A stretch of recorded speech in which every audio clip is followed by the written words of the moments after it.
Somos una democracia militante. La casa está en orden. Dicen que soy aburrido. El que depositó dólares recibirá dólares. ¿Qué te pasa, cariño? Mi voto no es positivo. Muy buenos días a todos y a todas. Creo que tenemos una ley que diga que por ley somos todos felices. Los que tengan que hacer la cuarentena van a cumplir la cuarentena.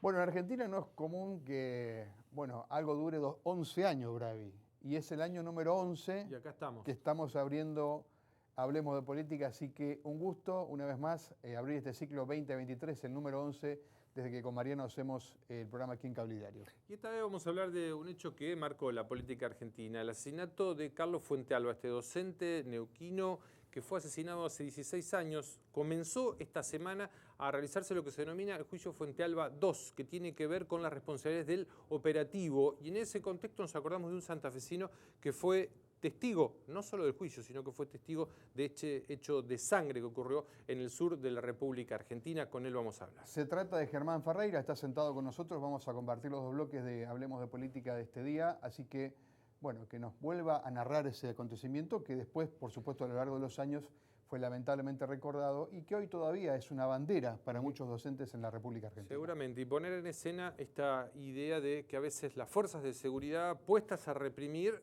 suceden este tipo de cosas. No olvidar. Arrancamos el programa.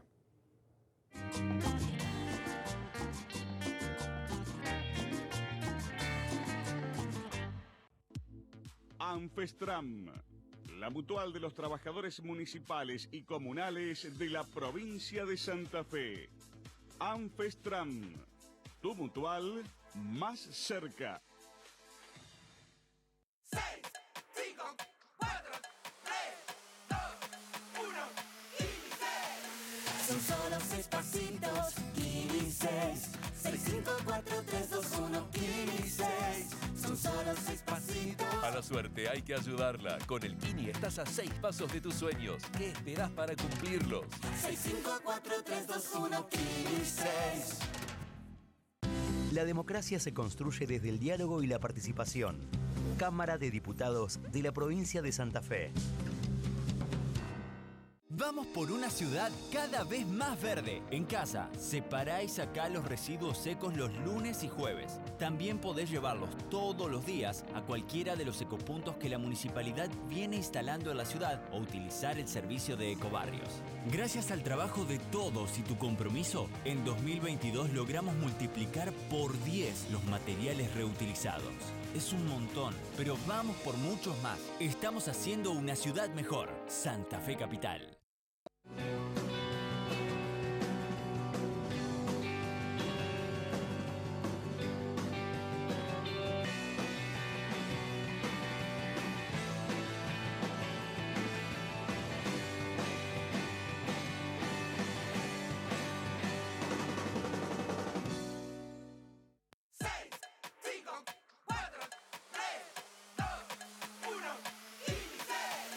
Son solo 6 pasitos, 6. 6, 5, 4, 3, 2, 1, 6. Son solo 6 pasitos. A la suerte hay que ayudarla. Con el Kini estás a 6 pasos de tus sueños. ¿Qué esperás para cumplirlos? 6, 5, 4, 3, 2, 1, 6. Consejo Municipal de Santa Fe. Consejo Municipal de Santa Fe. El consejo de todas las voces.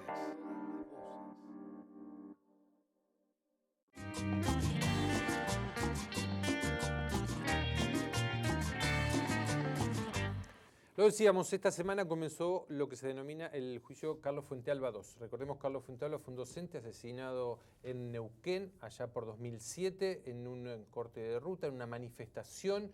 Y hay un santafesino que estuvo ahí, tuvo mucho que ver con esa situación, no solo por conocerlos a Carlos, sino por estar involucrado también en lo que era esa manifestación y luego testigo del juicio. Germán, gracias por estar con nosotros. No, buenas, Mariano, Mario, gracias a ustedes por invitarme. ¿Cómo es tu vínculo, cómo lo conoces a Carlos Fuentealba? ¿Qué hacías en esa época en el sur? Hoy estás radicado en Santa Fe, sos santafesino, pero ¿qué hacías en el sur en esa época? Me fui a Neuquén en busca de trabajo, soy docente, y cuando llego a Neuquén ingreso a trabajar en distintas instituciones educativas, una de ellas el CEPEN 40. Ahí entro en contacto con Carlos Fuentealba como compañero de trabajo. ¿Sí? Él daba física y yo en ese momento trabajaba como preceptor en ese establecimiento. Ese fue mi primer contacto con él. Después llegaste a ser director de Carlos Fuentealba. Sí.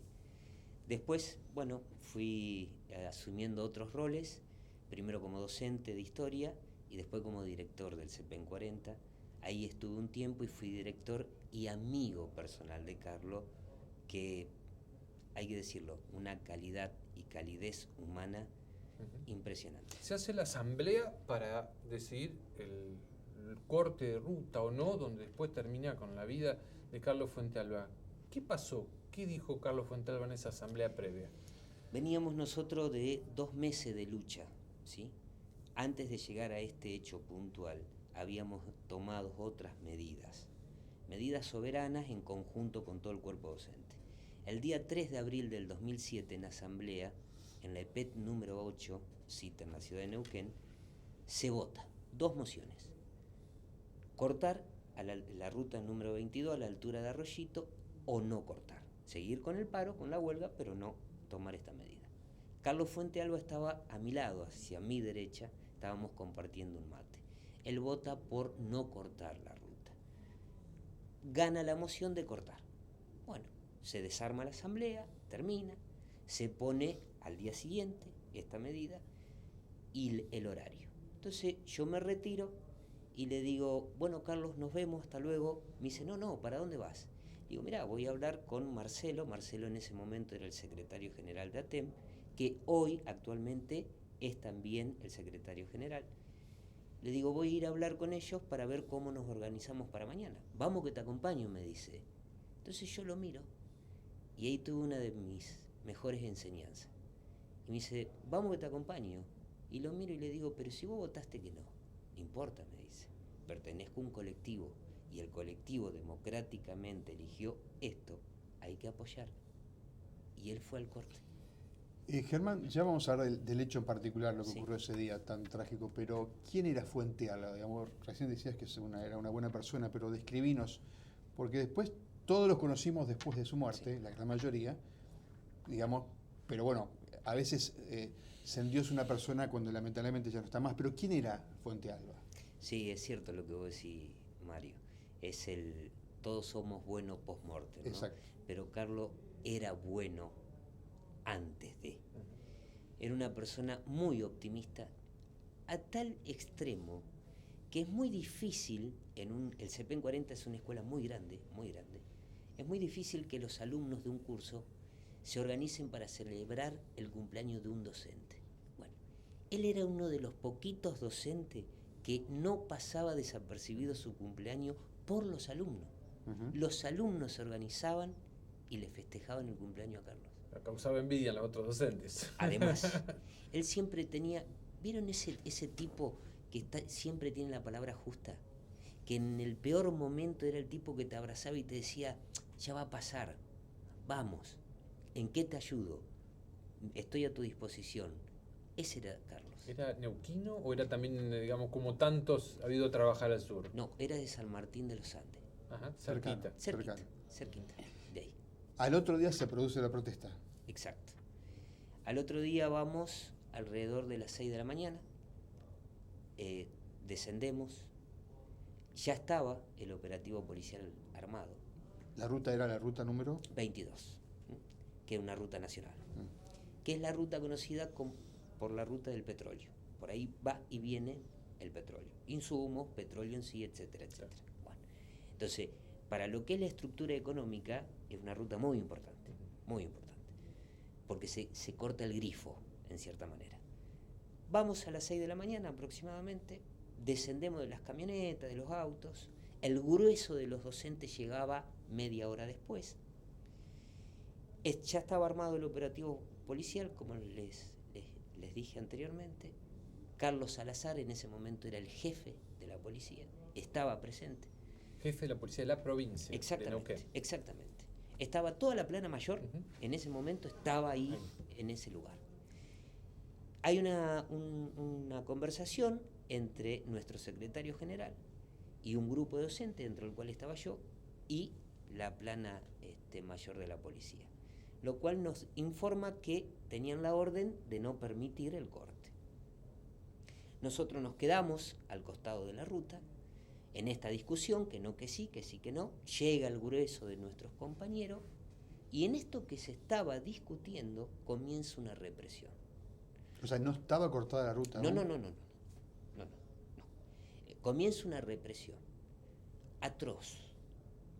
Balas de goma, gases lacrimógenos. Todo tipo de violencia y de instrumentos antirrepresivos, antimotín o anti como quieran calificarlo, fue utilizado. Fue uno, tristemente, el que falleció, pero pudo haber sido 2, 3, 5, porque fue a mansalva, con una particularidad. Nunca se detuvo el tráfico civil. O sea, seguían pasando la vehículos. gente pasaba, sí, tal cual, y en al lado el se medio establecía de la represión. ¿Y ahí cómo sucede lo de Fuente Alba? Bueno, entonces ahí, a esa altura, 1 kilómetro, 200 más o menos. Esto era en Arroyito, ¿no? En Arroyito. Más cercano hacia la ciudad de Neuquén hay una YPF. ¿Sí? Fíjense lo que les digo.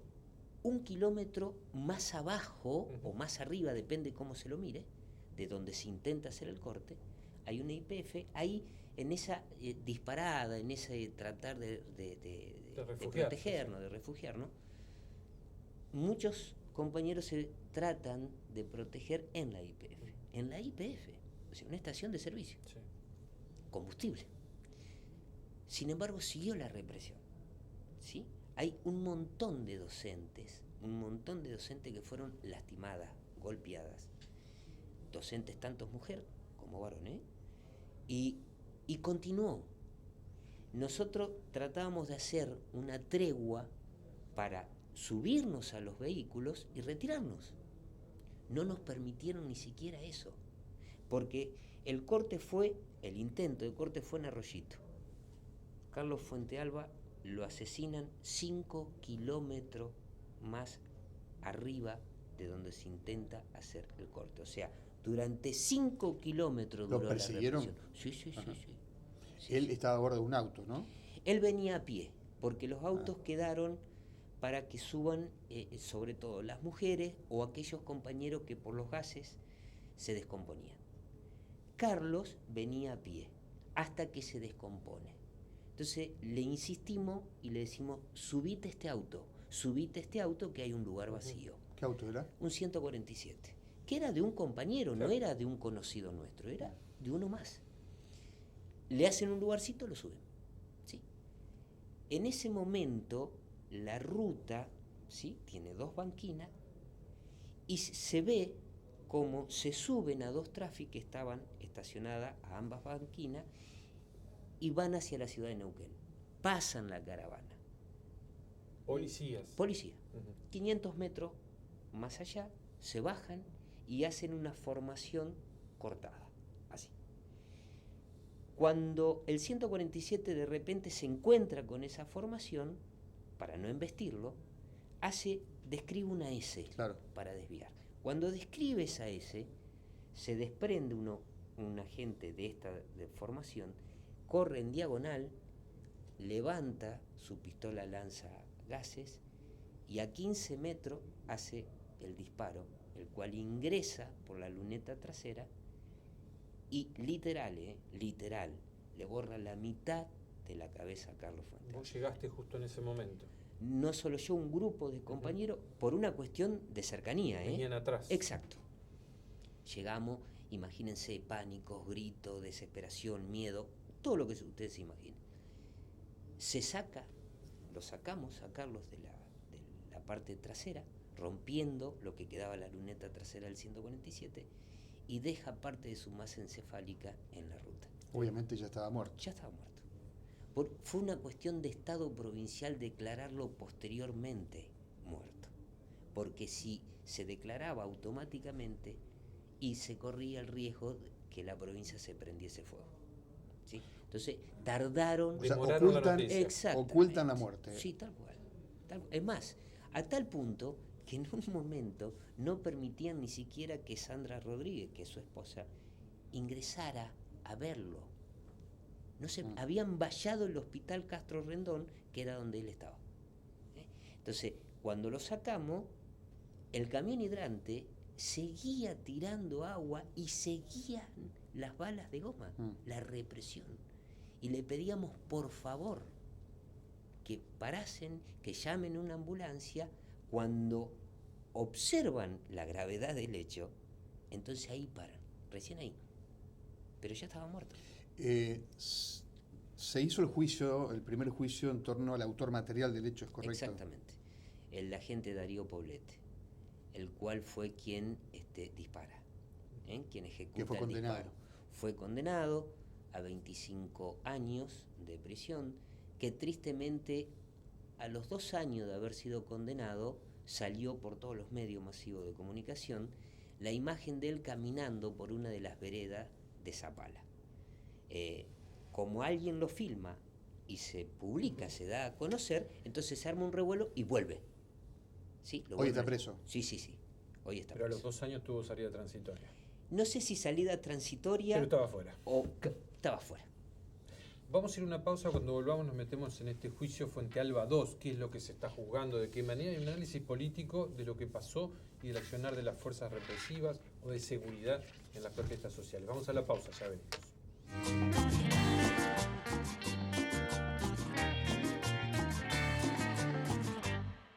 La democracia se construye desde el diálogo y la participación. Cámara de Diputados de la Provincia de Santa Fe. La MUNI te invita a usar las bicis de Santa Fe Capital. Es fácil, bajate la app a tu celu, busca el bicipunto más cercano y sumate a la movilidad sustentable. Estamos haciendo una ciudad mejor. Municipalidad de Santa Fe Capital. 6, 5, 4, 3, 2, 1, Kili 6. Son solo 6 pasitos, Kili 6. 6, 5, 4, 3, 2, 1, Kili 6. Son solo 6 pasitos. A la suerte hay que ayudarla. Con el Kini estás a 6 pasos de tus sueños. ¿Qué esperás para cumplirlos? 6, 5, 4, 3, 2, 1, Kili 6. Consejo Municipal de Santa Fe. Consejo Municipal de Santa Fe. El consejo de todas las voces.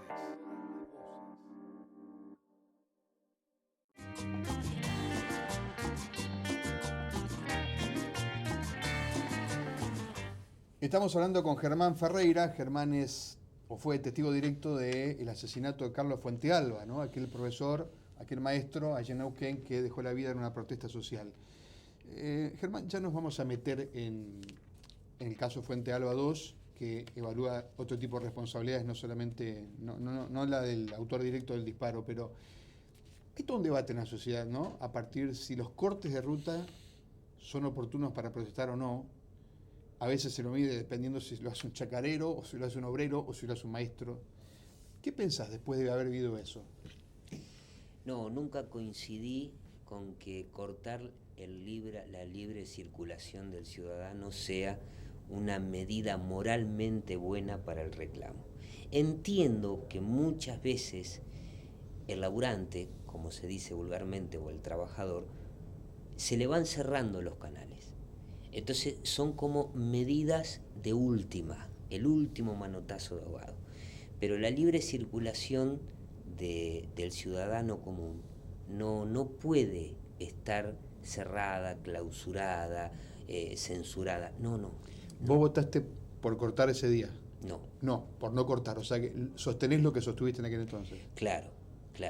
Digo, a lo mejor la experiencia posterior te hizo cambiar de opinión, no sé, pero en tu caso no. ¿Pensabas lo mismo? No.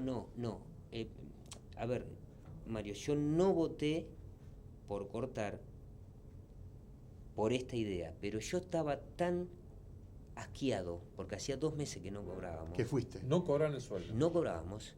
¿Que fuiste a la protesta? Claro, y acá tengo que serte franco y sincero. Lo mío fue un acto, si vos querés, hasta hipócrita, porque yo no voté cortar, pero yo quería. No sé si me explico. Sí. Un sentimiento. El deber y Claro. y el ser. Y esto, Exacto. políticamente, ¿cómo se enmarca ese corte? ¿Qué pasaba? ¿Por qué hubo esa represión tan brutal que vos nos describías en el bloque pasado? Hay que hacer un raconto histórico. En ese momento, 2007, se estaba formando un triunvirato, un tríptico, como quieran llamarlo, que tenía 3 patas. Mauricio Macri, el ingeniero Bloomberg, que terminó siendo no ingeniero, y Jorge Sovich, para ir a pelear a nivel nacional la presidencia contra, en ese momento, Néstor Kirchner. ¿Sí? Entonces, y su lema era paz y orden. Había que ordenar, según ellos, y pacificar el país. ¿Y cómo era ese orden? ¿Cómo era esa paz a la cual ellos aludían? Y acuérdense lo que le había pasado a Bloomberg con su hijo y toda esa movida. Bueno, era esto, poner límite. ¿Y cómo se ponía el límite? Con la represión, con medidas aleccionadoras. Garrotazo, literal, porque después Jorge Sovich, en ese momento gobernador de la provincia de Neuquén, hizo alarde en varios programas que él había dado la orden. ¿Sí? Después se desdice y dice que no, yo no lo dije, a tal punto que hoy está absuelto. Claro. Vamos a eso, caso Fuente Alba 2. ¿A quiénes se están juzgando por estas horas? A toda la plana policial del operativo policial.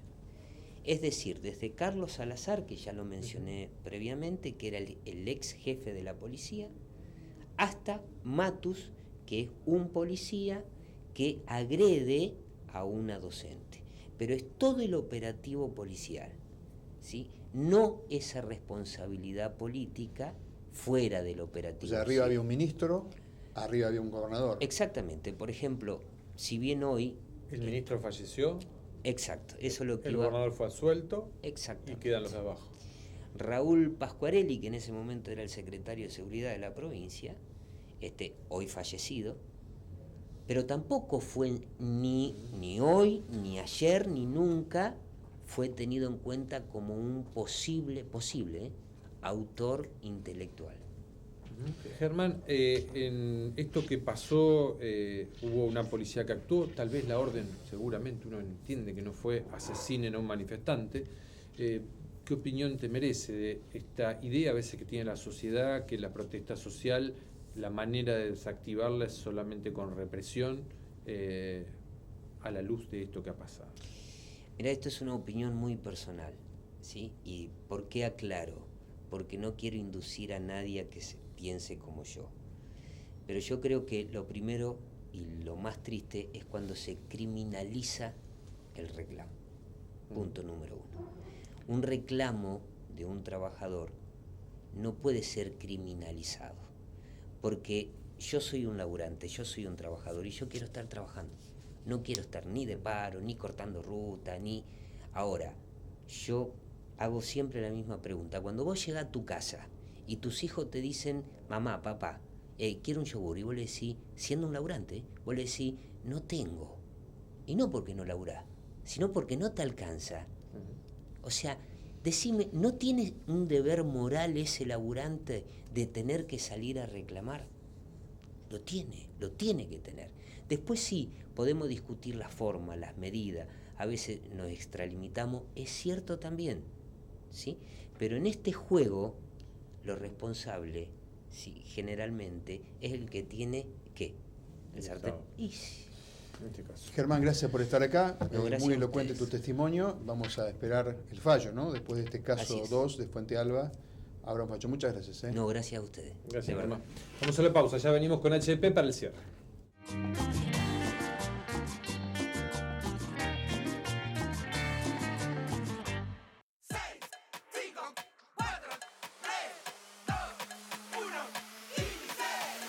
Son solo 6 pasitos, Kini 6. 6, 5, 4, 3, 2, 1, Kini 6. Son solo 6 pasitos. A la suerte hay que ayudarla. Con el Kini estás a 6 pasos de tus sueños. ¿Qué esperás para cumplirlos? 6, 5, 4, 3, 2, 1, Kini 6. Cada mañana desde las 9. Informados con Mario y Karina. Informados. Repasamos la agenda del día y lo que pasa al momento. Informados. Lunes a viernes por Radio M y todas sus redes sociales. Sumate.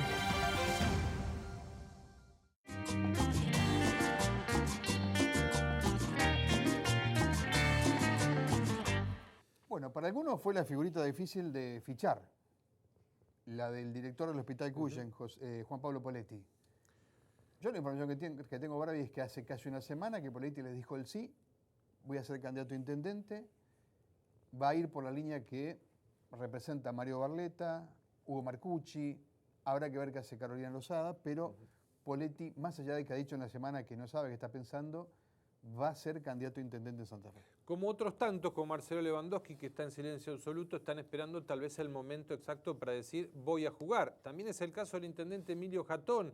Abrió las sesiones ordinarias del Consejo y se espera que haya definiciones en algún momento. Todo indica que va a ir por su reelección en la ciudad de Santa Fe.